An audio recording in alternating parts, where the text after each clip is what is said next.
काय ओळखतायसा? कोण म्या? कुठे गेली होतीस? आतमध्ये काम करत होते.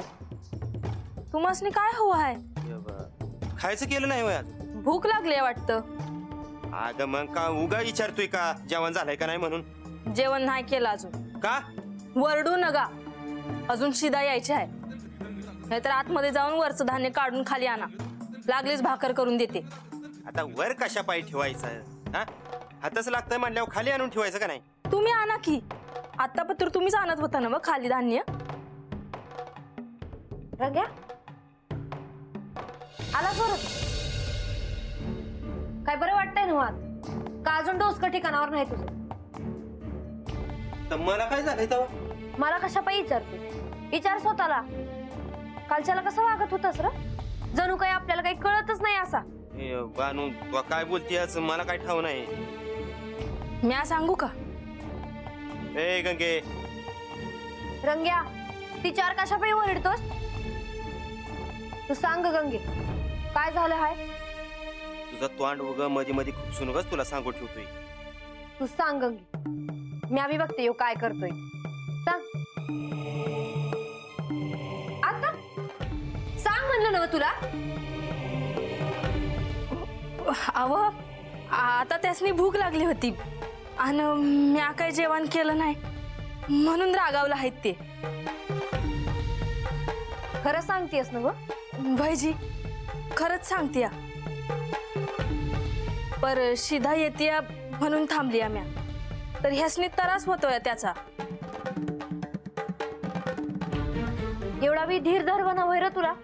अरे जेवाया करते ती. वैस दम धर की. वाटच बघतोय, दुसरं काय येते रंग. ते आलं शे तता नका ठेवू. धान्य आतमध्ये ठेवायचा. बरं ह्याच्या अगोदर हातच चढत लावायचो ना. रंग्या मी सांगते, धान्य धान्याच्या खोलीमध्ये आतमध्ये ठेवायचा. अनगंगे जी, धान्य आत ठेवण्या अगोदर वाईस जेवणासाठी थोडं काढून घे. वय फारचा आकारच झालंय जणू वाड्या. फारचा आकार असेल तरी त्यासनी काय बाय मिळतंय तरी. आता काय बी नाही. काय करावं? रंग्या आता काय झालं?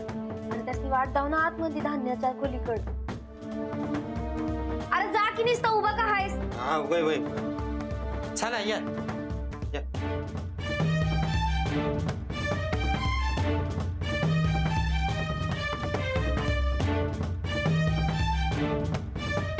बानुताईसनी सांगावं का ह्यांच्या मनामध्ये काय आहे ते?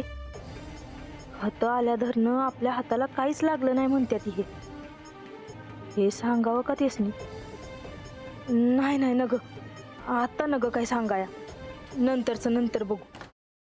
सफरचंदाचे काप नीट परतल्यानंतर त्यामध्ये दालचिनी पूड आणि मध घालून पुन्हा नीट परतून घ्यावं. बटर लावलेल्या ब्रेडवर सफरचंदाचे तुकडे, बदामाचे तुकडे, टुटी फ्रुटी, डार्क चॉकलेट आणि मीठ घालून दुसरा ब्रेडचा तुकडा त्यावर ठेवून वरच्या बाजूला बटर लावून घ्यावं. एका बाउलमध्ये स्ट्रॉबेरी सिरप आणि क्रीम घालून सॉस तयार करून घ्यावा. तयार सँडविच पॅन मध्ये बटरवर ग्रिल करून घ्यावं आणि स्ट्रॉबेरी सॉस बरोबर सर्व्ह करावं.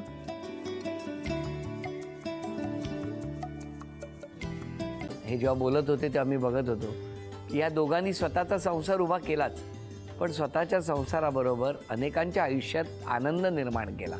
तो आनंद महत्त्वाचा. हसत राहा, आनंदी राहा असं म्हणत शुभेच्छा देऊया. आणि ही झी मराठीकडून भेटवस्तू डेव्हिड तुमच्यासाठी. अभिनंदन. आणि वहिनींना तथास्तू पुणे यांच्याकडून ही पैठणी. अभिनंदन.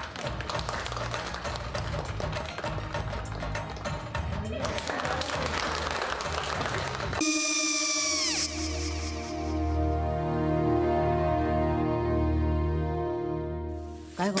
हा काय झालं?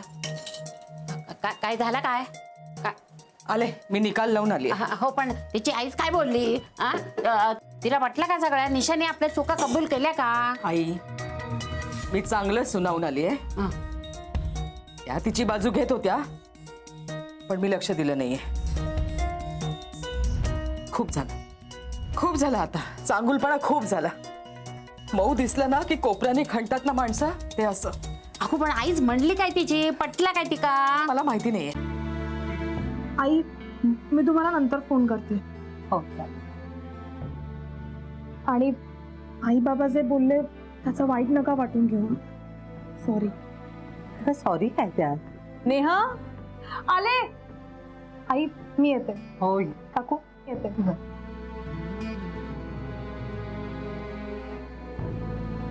सावकाश जाग. हो हो. मग काय काकू, कधी उडवता लग्नाचा बार? बघूया.